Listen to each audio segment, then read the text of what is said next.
ನಮಸ್ಕಾರ, ಆದಾಬ್, ಜೈ ಭೀಮ್. ನಾನು ನಿಮ್ಮ ಭಾಗ್ಯನಾರಾಯಣ ಬೊಗ್ಗವರಪು. ನೀವು ನೋಡ್ತಾ ಇದ್ದೀರಿ ಸುದ್ದಿ ಸರ್ಕಲ್. ಜಮೀರ್ ಅಹ್ಮದ್ ಖಾನ್ ದೊಡ್ಡ ಆಪತ್ತಿಗೆ ಸಿಲುಕೊಂಡಿದ್ದಾರೆ. ದಾವಣಗೆರೆ ದಕ್ಷಿಣ ಕ್ಷೇತ್ರದಲ್ಲಿ ಉಪಚುನಾವಣೆ ನಡೆಯುತ್ತಿದ್ದ ಸಂದರ್ಭದಲ್ಲಿ ಜಮೀರ್ ಅಹ್ಮದ್ ಖಾನ್ ಪಕ್ಷ ವಿರೋಧಿ ಚಟುವಟಿಕೆಯಲ್ಲಿ ತೊಡಗಿಸಿಕೊಂಡಿದ್ರು. ಪಕ್ಷದ ಅಧಿಕೃತ ಅಭ್ಯರ್ಥಿಯಾಗಿದ್ದಂತಹ ಸಮರ್ಥ ಶಾಮನೂರ್ ಅವರನ್ನ ಸೋಲಿಸೋದಕ್ಕೆ ಸಂಚು ರೂಪಿಸಿದ್ರು ಅನ್ನುವಂತಹ ರೀತಿಯ ಒಂದು ಆಡಿಯೋ ಹೊರಗಡೆ ಬಂದಿದೆ.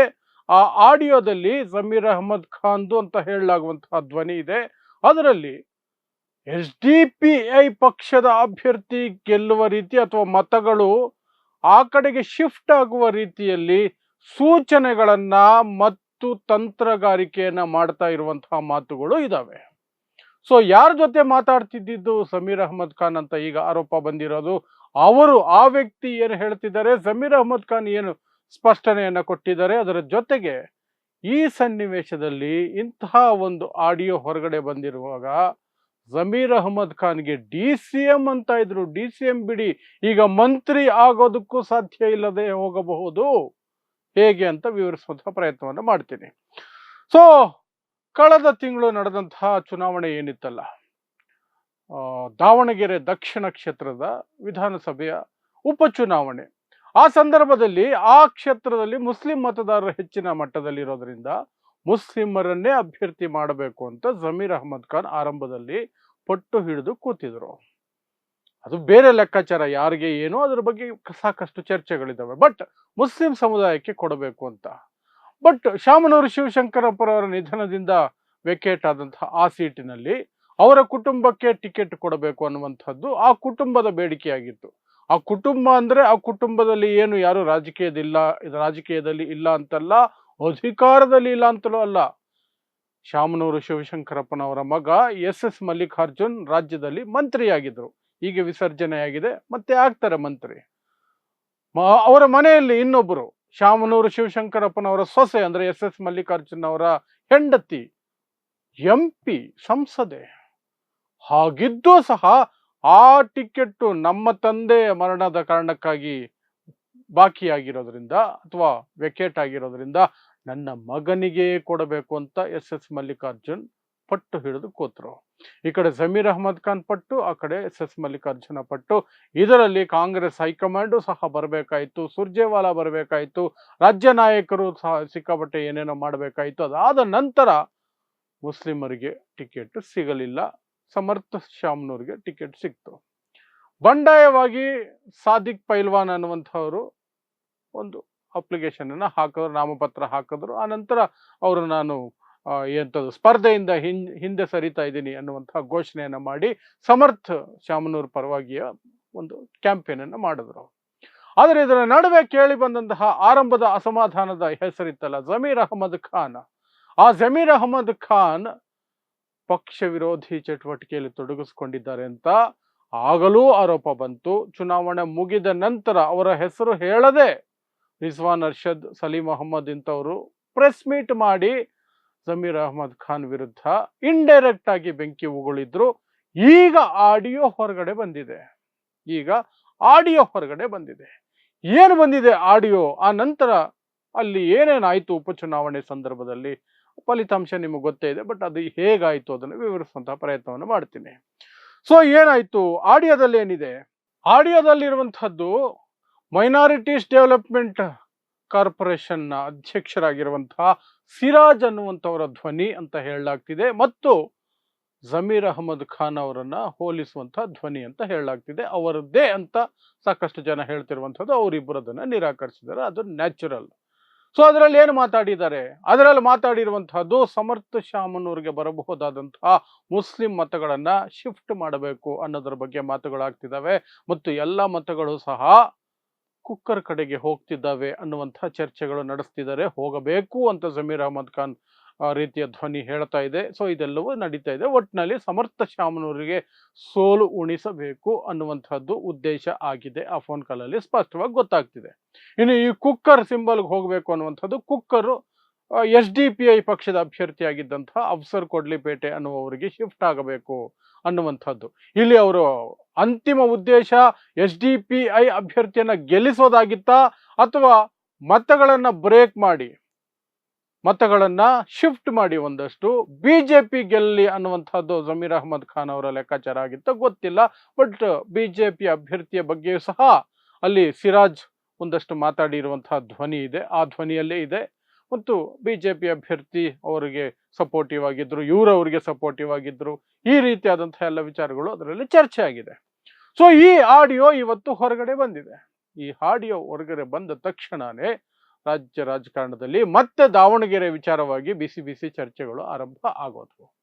ಇದು ಈಗಲ್ಲ, ನಾನು ಹೇಳದ್ನಲ್ಲ ನಿಮಗೆ, ಆ ಸಮರ್ಥ ಶಾಮನೂರಿಗೆ ಟಿಕೆಟ್ ಕೊಟ್ಟಾಗ ಆಗಲೇ ಅಂತಹ ಒಂದು ಆರೋಪ ಬಂದಿತ್ತು, ಜಮೀರ್ ಅಹ್ಮದ್ ಖಾನ್ ಒಳಗೊಳಗೆ ಏನೋ ಒಂದು ಮಾಡ್ತಿದ್ದಾರೆ ಅಂತ. ಬಟ್ ಆಗ ಸ್ವಲ್ಪ ತಣ್ಣಗಾಯಿತು. ಜಮೀರ್ ಅಹ್ಮದ್ ಖಾನ್ ದಾವಣಗೆರೆಗೆ ಹೋದ್ರು, ಪ್ರೆಸ್ ಕಾನ್ಫರೆನ್ಸ್ ಮಾಡಿದ್ರು, ಕ್ಯಾಂಪೇನ್ ಮಾಡಲಿಲ್ಲ.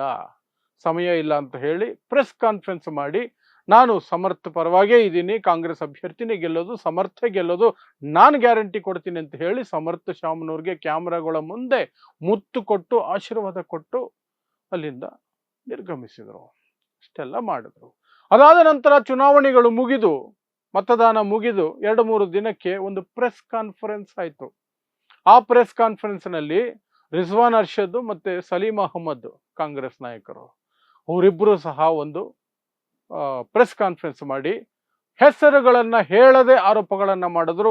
ನಮ್ಮದೇ ಪಕ್ಷದ ನಾಯಕರು ನಮ್ಮದೇ ಪಕ್ಷದ ಅಭ್ಯರ್ಥಿಯನ್ನ ಸೋಲಿಸೋದಕ್ಕೆ ಷಡ್ಯಂತ್ರ ರೂಪಿಸಿದ್ರು ಅಂತ.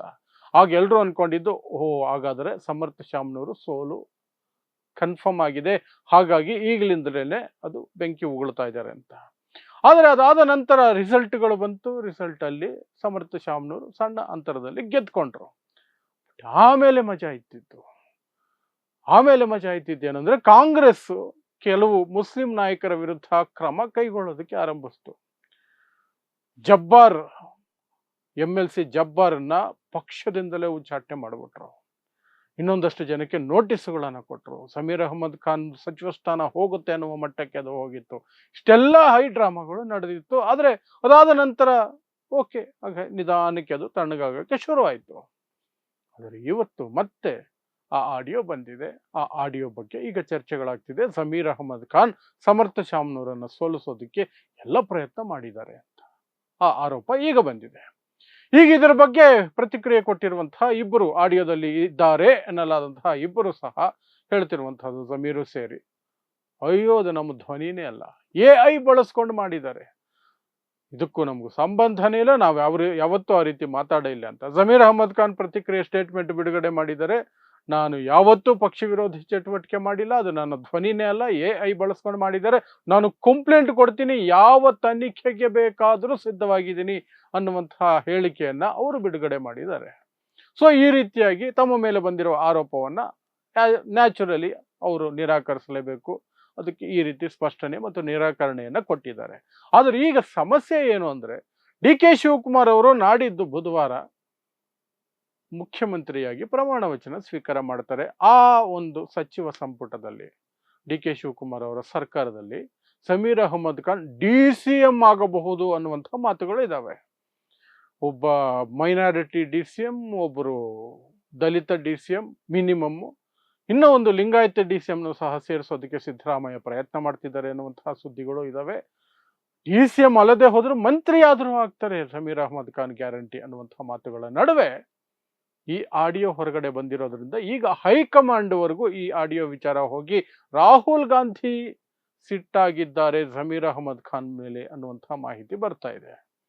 ಸೊ ಈಗ ರಾಹುಲ್ ಗಾಂಧಿ ಏನಾದರೂ ಜಮೀರ್ ಅಹ್ಮದ್ ಖಾನ್ ಮೇಲೆ ಸಿಟ್ಟಾದರೆ DCM ಬಿಡಿ, ಮಂತ್ರಿಯಾಗಿ ಉಳಿಯೋದು ಕಷ್ಟನೇ, ರಾಜಣ್ಣ ರೀತಿಯಲ್ಲಿ ಮೂಲೆ ಗುಂಪಾಗುವ ಸಾಧ್ಯತೆನೇ ಇದ್ದು ಬಿಡುತ್ತೆ.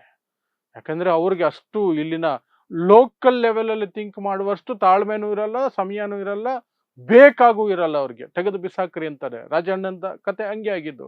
ರಾಜೀನಾಮೆ ಕೊಡಿಸ್ತೀನಿ ಹೋಗ್ಲಿ ಆ ಮಂತ್ರಿ ಸ್ಥಾನದಿಂದ ಅಂತ ಸಿದ್ದರಾಮಯ್ಯ ಹೇಳಿದ್ರು ಸಹ ರಾಜೀನಾಮೆ ಬೇಡ, ಕಿತ್ತು ಬಿಸಾಕ್ರಿ ಮಂತ್ರಿ ಸ್ಥಾನದಿಂದ, ವಜಾ ಮಾಡಿ ಅವರನ್ನ ಅಂತಲೇ ಹೇಳಿದ್ದು, ವಜಾನೇ ಮಾಡಿದ್ದು. ಪಕ್ಷ ವಿರೋಧಿ ಚಟುವಟಿಕೆನ ನಾವು ಸಹಿಸ್ಕೊಳ್ಳಲ್ಲ ಅನ್ನುವಂತಹ ಸಂದೇಶ ಕೊಡಬೇಕು ಅನ್ನೋ ಕಾರಣಕ್ಕಾಗಿ. ಸೊ ಇಂತಹ ಆಡಿಯೋ ಹೊರಗಡೆ ಬಂದಾಗ ಈಗಲೂ ಅದೇ ರೀತಿಯಾದಂತಹ ಕ್ರಮಕ್ಕೆ ಮುಂದಾಗುವ ಎಲ್ಲ ಸಾಧ್ಯತೆಗಳು ಇದೆ. ಹೈಕಮಾಂಡ್ ಅಂತಹ ಕ್ರಮ ಏನಾದರೂ ಆದರೆ ಇವತ್ತಿನ ದಿನಾಂಕಕ್ಕೆ ಕರ್ನಾಟಕದಲ್ಲಿ ಅತ್ಯಂತ ಜನಪ್ರಿಯ ಮುಸ್ಲಿಂ ರಾಜಕಾರಣಿ ಜಮೀರ್ ಅಹಮದ್ ಖಾನ್ ಮಂತ್ರಿಯಾಗಿ ಸಹ ಉಳಿಯೋದಿಲ್ಲ. ಇನ್ನು ಉಪಮುಖ್ಯಮಂತ್ರಿ ಕತೆ ಬಿಟ್ಬಿಡಿ. ಯಾಕೆಂದ್ರೆ ಈ ಮಂತ್ರಿ ಸ್ಥಾನಕ್ಕೇನೆ ಮುಸ್ಲಿಮರಲ್ಲಿ ಸಿಕ್ಕಾಪಟ್ಟೆ ಪೈಪೋಟಿ ಇದೆ. ಮ್ಯಾಕ್ಸಿಮಮ್ ಇಬ್ಬರಿಗೆ ಮಂತ್ರಿಗಿರಿ ಕೊಡ್ತಾರೆ. ಇಬ್ಬರಿಗೆ ಕೊಡೋದಕ್ಕೆ ಎಷ್ಟು ಜನ ಇದ್ದಾರೆ ಅಲ್ಲಿ? ಜಮೀರ್ ಅಂತೂ ಇದ್ದೇ ಇದ್ದಾರೆ, UT ಖಾದರ್ ಇದ್ದಾರೆ, NA ಹ್ಯಾರಿಸು, ಸಲೀಂ ಅಹಮದ್, ರಿಜ್ವಾನ್ ಅರ್ಷದ್, ತನ್ವೀರ್ ಸೇಠ್, ಯಾಸಿರ್ ಖಾನ್ ಪಠಾಣ್, ಇಷ್ಟು ಜನ ಇದ್ದಾರೆ ಮಂತ್ರಿ ಆಗಬೇಕು ಅಂತ ತುದಿಗಾಲಲ್ಲಿ ನಿಂತಿರುವಂಥವ್ರು. ಅವರಲ್ಲಿ ಇಬ್ಬರಿಗೆ ಮಾತ್ರ ಸಿಗೋದು. ಆ ಪೈಪೋಟಿಯ ನಡುವೆ ಇಂತಹದೊಂದು ಆಡಿಯೋ ಬಂದಿರೋದ್ರಿಂದ ಈಗ ಜಮೀರ್ ಅಹಮದ್ ಖಾನ್ಗೆ ಈ ಕಠಿಣ ಪರಿಸ್ಥಿತಿ. ಹೈಕಮಾಂಡ್ ಏನಾದರೂ ಸಿದ್ದರಾಮಯ್ಯ ತಮ್ಮ ಶಕ್ತಿಯನ್ನು ಬಳಸಿ ಕನ್ವಿನ್ಸ್ ಮಾಡೋಕ್ಕೆ ಸಾಧ್ಯ ಆಗಲಿಲ್ಲ ಅಂದರೆ 100% ಜಮೀರ್ ಅಹಮದ್ ಖಾನ್ ಸೇಮ್ ರಾಜಣ್ಣಗೆ ಏನು ಪರಿಸ್ಥಿತಿ ಬಂತೋ ಅದೇ ಪರಿಸ್ಥಿತಿಗೆ ಒಳಗಾಗುವ ಎಲ್ಲ ಸಾಧ್ಯತೆಗಳು ಇದ್ದಾವೆ. ಈಗ ಬರುವಂತಹ ಮುಖ್ಯವಾದ ಪ್ರಶ್ನೆ ಅಂದರೆ, ಈ ಒಂದು ಆಡಿಯೋವನ್ನ ಹೊರಗಡೆ ಬಿಟ್ಟಿದ್ದು ಯಾರು? ಯಾಕಂದ್ರೆ ಈ ಎರಡು ಫೋನ್ಗಳ ನಡುವೆ ಮಾತುಕತೆ ಕಮ್ಯುನಿಕೇಶನ್ ಆಗುತ್ತೆ ಅಂದ್ರೆ ಅವ್ರವ್ರದೇ ಫೋನಲ್ಲಿ ಆಗಿದ್ದಿದ್ರೆ ಒಂದು ಇವ್ರು ಬಿಡಬೇಕು, ಇಲ್ಲ ಅವ್ರು ಬಿಡಬೇಕು. ಇವರೇನೋ ಹೇಳ್ತಾವ್ರೆ ಅದು AI ಹಾಗೆ ಹೀಗೆ, ಅದು ಮಾರ್ಫ್ಡು ವಾಯ್ಸು ಮಿಮಿಕ್ರಿ ಏನೇನೋ ಹೇಳ್ಕೊಳ್ತಾರೆ. ಬಟ್ ಮೇಲ್ನೋಟಕ್ಕೆ ಕಂಡು ಬರ್ತಾ ಇದೆ ಮಾತುಕತೆ ಆಗಿರೋ ರೀತಿಯಲ್ಲಿ. ನಿಜವಾಗ್ಲೂ ಆಗಿದ್ರೆ ಆ ಕಾನ್ವರ್ಸೇಷನ್ ಜಮೀರ್ ಅಹಮದ್ ಖಾನ್ ಫೋನಿಂದ ಇವ್ರ ಫೋನ್ಗೆ ಏನಾದ್ರು ಹೋಗಿದ್ರೆ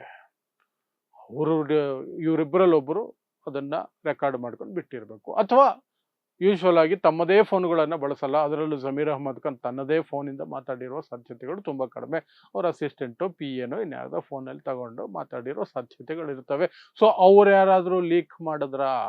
ಹಾಗಾದ್ರೆ ಜಮೀರ್ ಅಹಮದ್ ಖಾನ್ಗೆ ಜಗುಲಿಯಲ್ಲೇ ಶತ್ರುಗಳಿದ್ದಾರಾ? ಅವ್ರ ಪಕ್ಕದಲ್ಲೇ ಶತ್ರುಗಳಿದ್ದಾರಾ? ದುಶ್ಮನ್ಕಿದ್ದಾರೆ ಅಂದ್ರೆ ಬಗಲ್ ಮೇ ಅಂದಂಗೆ ಶತ್ರುಗಳು ಅಲ್ಲೆಲ್ಲೇ ಇದ್ದಾರಾ? ಅವ್ರ ಆಫೀಸಲ್ಲೇ ಇದ್ದಾರಾ? ಅವ್ರ ಜೊತೆಯಲ್ಲೇ ಇದ್ದಾರಾ? ಆ ರೀತಿ ಏನಾದರೂ ನಡೀತಾ? ಈ ಪ್ರಶ್ನೆಗಳು ಸಹ ಈಗ ಬರ್ತವೆ. ಸೊ ನೋಡೋಣ ಇದಕ್ಕೆಲ್ಲ ಏನು ಮುಂದೆ ಉತ್ತರಗಳು ಸಿಗ್ತವೆ. ಅದರಲ್ಲೂ ವಿಶೇಷವಾಗಿ ಮುಸ್ಲಿಂ ಸಮುದಾಯದ ಇವತ್ತಿನ ದಿನಾಂಕಕ್ಕೆ ಅತ್ಯಂತ ಜನಪ್ರಿಯ ಅಂತ ಕರೆಸ್ಕೊಳ್ತಾ ಇರುವಂತಹ ಜಮೀರ್ ಅಹಮದ್ ಖಾನ್ಗೆ ಕನಿಷ್ಠ ಮಂತ್ರಿಗಿರಿ ಸಹ ಉಳಿಯುತ್ತಾ ಉಳಿಯಲ್ವಾ? ಅದು ದೊಡ್ಡ ಪ್ರಶ್ನೆ. ಅದಕ್ಕೆಲ್ಲ ನಾವು ಬುಧವಾರ ಅಥವಾ ಗುರುವಾರದವರೆಗೆ ವೇಟ್ ಮಾಡಬೇಕಾಗತ್ತೆ. Will see. ಸೊ ಇಂತಹದೇ ವಿಶೇಷ ಸುದ್ದಿಗಳಿಗಾಗಿ ನೋಡ್ತಾ ಇರಿ ಸುದ್ದಿ ಸರ್ಕಲ್. ನಾನು ನಿಮ್ಮ ಭಾಗ್ಯನಾರಾಯಣ ಬೊಗ್ಗವರಪು.